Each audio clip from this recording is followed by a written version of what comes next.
कोई गुस्से में अचानक किसी का कत्ल कर दे, पहले से कोई प्लानिंग न हो, तो क्या ऐसे में कातिल को कम सजा मिलती है? और पूरी सोची समझी साजिश के तहत अगर कोई कत्ल करे तो क्या ऐसे में सजा बढ़ जाती है? कत्ल करने के बाद अगर कोई लाश के सबूत मिटाने के लिए लाश के साथ अजीब बर्ताव करे तो क्या इसमें सजा अलग हो जाती है? श्रद्धा मर्डर केस को लेकर कानून के जानकार आखिर कहते क्या है? यह केस क्या रेयरेस्ट ऑफ रेयर केस में आएगा? कानून के जानकारों ने तंदूर कांड की मिसाल देते हुए कहा कि वो केस भी लगभग ऐसा ही था। सुशील शर्मा ने तब अपनी पत्नी नैना साहनी को झगड़े के दौरान गोली मारी थी।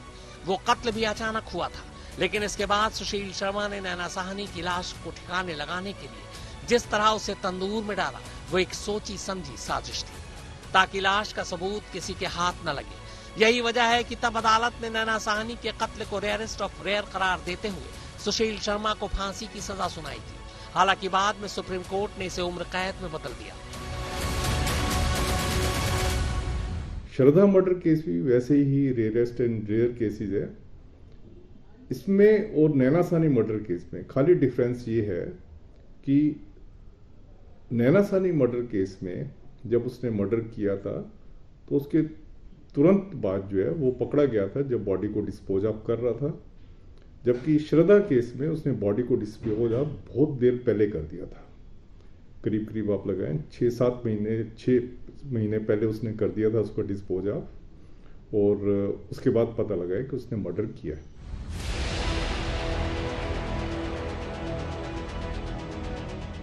कानून के जानकारों के मुताबिक श्रद्धा केस भी बिल्कुल वैसा ही केस है। यहाँ भी आफ्ताब ने भले ही अचानक गुस्से में श्रद्धा का कत्ल किया, लेकिन इसके बाद लाश के टुकड़े कर उन्हें जिस तरह से वो इधर उधर फेंकता रहा, वो एक साजिश का ही हिस्सा था। इसीलिए इस बात की गुंजाइश बेहद कम है कि आफ्ताब के इस पैंतरे से कि उसने सचमुच अचानक गुस्से में कत्ल किया था, उसकी सजा कम हो जाएगी। उसके जुर्म को देखते हुए और कत्ल के लिए दी जाने वाली सजा को सामने रखते हुए ये तय है कि उम्र कैद से कम उसे कोई सजा मिलेगी नहीं। और अगर दिल्ली पुलिस ने अदालत में ये साबित कर दिया कि ये रेयरेस्ट ऑफ रेयर केस है तो फिर फांसी तय है। दोनों रेयरेस्ट इन रेयर केस हैं।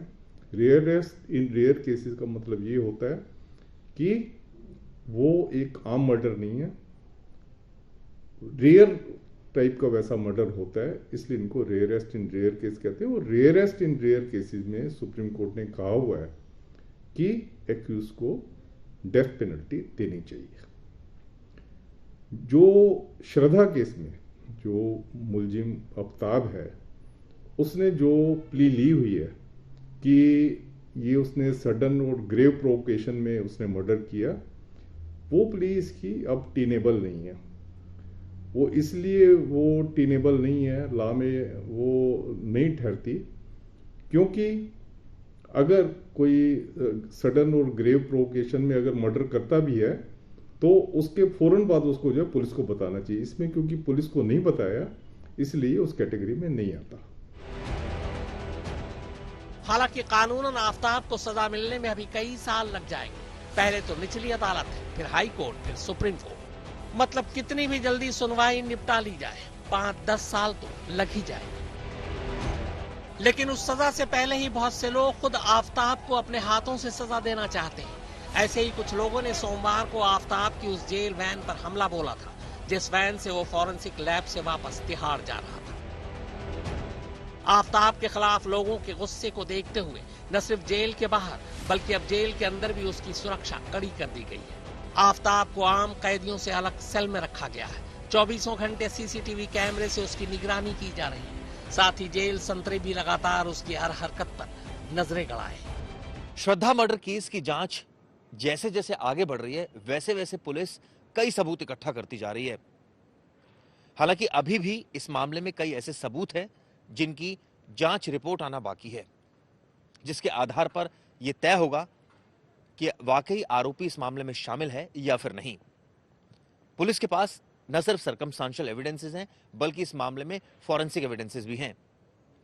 पुलिस आरोपी का पॉलीग्राफ टेस्ट करा चुकी है। अब पुलिस इस मामले में 1 दिसंबर को आरोपी आफ्ताब का नार्को टेस्ट कराने जा रही है।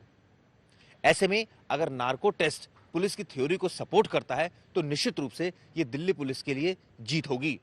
अमरदीप कुमार, हिमांशु मिश्रा और चिराग गोठी के साथ अरविंद ओझा, दिल्ली आज तक।